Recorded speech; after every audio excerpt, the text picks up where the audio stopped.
Good morning, church. Today, I want to come to you with a few moments of inspiration on this Wednesday morning worship. I hope there's like some music playing in the background right now where I'm looking really stupid. So, what this is, today is a very first episode of what I'm going to dub, until I can come up with a better name, Wednesday morning worship. What I want to do with this weekly program is to come and give you something to kind of keep your mind focused on throughout the course of your day. The middle of the week is usually the hump, and sometimes it feels like the last straw has been placed on yours. So what I want to do is I want to come to help you kind of refocus and to refocus. Yes. I'm recreating English as well in the process of doing this video series. And so now that's going to have the hard T on the end of it. Actually, it's because I forget how to speak. And so, I wish. So, what I want to do today is I want to kind of remind you of something that I think we often forget about. This world is not our home. Right now, we see all kinds of poo going on all around the world. You don't have to look very far at all to see things that they're mind-numbing and mind-boggling. And sometimes they're difficult to accept that they are actually going on, but they are. And so especially those of us that are believers, we have to realize that, if we are in the hour that many of us believe that we're in, that we are going to see perilous times. And I'm pretty sure this probably qualifies for that. And sorry, my puppies think it's perilous times too. They always fall asleep when I start talking. What does that mean? What does that mean? I don't know. There's probably doesn't mean anything. So lots of people do that too. Now that I think, that's why I'm on YouTube. That's right. Yeah, there's no audience to fall asleep to. But I'm hopefully a good sleep aid for someone. But when we see the things that are coming in that are sometimes seem like they're coming against God's people, or sometimes it's just like it just in general, this general devastation, I think we have to remember, one, these things are bound to come. We have been very blessed in most countries, not all by any stretch.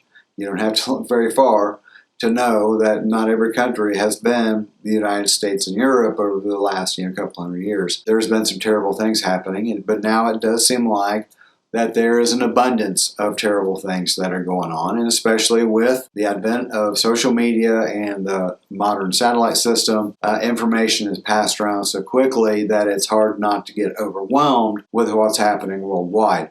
So what I want to do is I want to encourage you to not necessarily stick your head in the sand, but I do want you to understand you worrying about those things will not correct those things. There are things that can be done to help, and if you feel so inclined, then you should do them. If it's a situation where you're seeing these world events going on, especially if you believe that these are indications of Christ's imminent return, but then to react in fear to what is going on, to me seems a little off.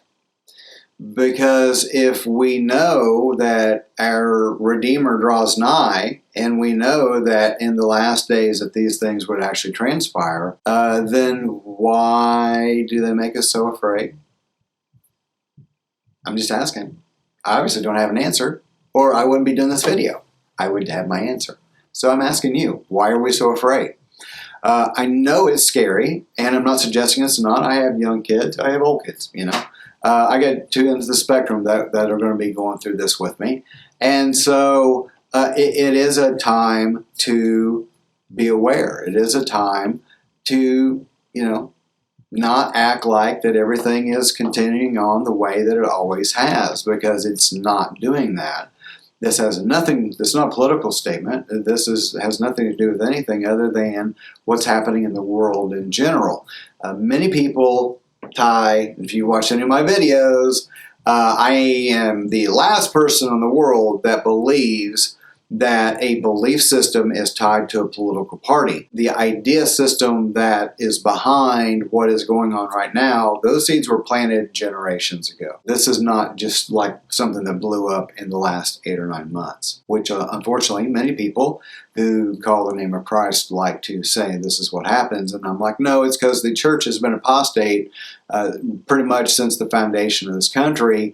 And they turned their back on everything that they agreed when they made a covenant with God in New York, next to the Twin Towers, and the church that stood when everything else fell. The covenant they made there, they turned their back on. And so now God has lifted his hand from us, and we're getting what we asked for. So that's my take on it, and you don't have to necessarily agree with that. But I do see it as God saying that my return is near, and so don't worry, don't be afraid. I believe it's 365 times throughout the Bible that it says to not be afraid. I really am not a person who believes in coincidences. That might be one, very possible, could be one. It's something to think about. God does not give us the spirit of fear. So where else does it come from? Where else could we get a spirit from? Who deals in fear? Who deals in destruction?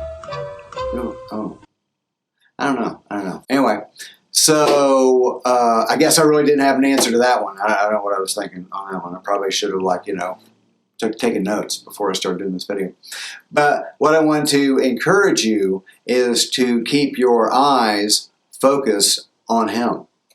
Keep your eyes focused on the author and the finisher of your faith. Keep your eyes focused on the one that all throughout Scripture has repeatedly said that in him we would find our safety.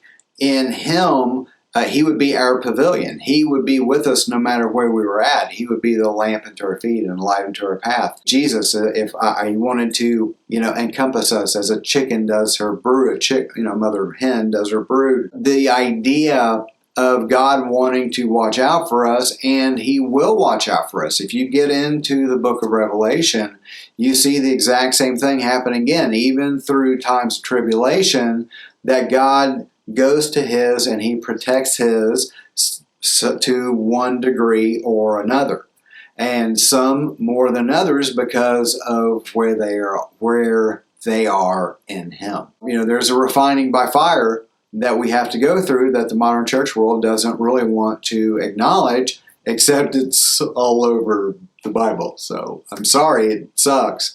But the poop is probably going to hit the fan and things are probably going to get worse. But we have to realize that this world's not our home, and this is not where our focus needs to be. Our focus needs to be on where we are going and fulfilling the Great Commission, which I'm never going to freaking stop saying. Go into all the world and preach the gospel, and love your neighbor as yourself. Love God, love your neighbor as yourself. Those are the things that we're commanded to do as a New Testament believer, no matter how you dice it up. That's what we are commanded to do if we say that we are his. And your neighbor are people that you meet, by the way, in case you're wondering, and you can look that up at blueletterbible.org. It's free, and it'll tell you that's what neighbor means. It's just someone that you meet. So, because, we're all the same family, on the same planet, so we're in the same neighborhood of the, Milky Way galaxy. So, that's close enough for God, All right. Thanks for stopping in. I'll see you guys next Wednesday with some more Wednesday morning worship. All right. Keep your eyes on the Father. Love you guys. Bye.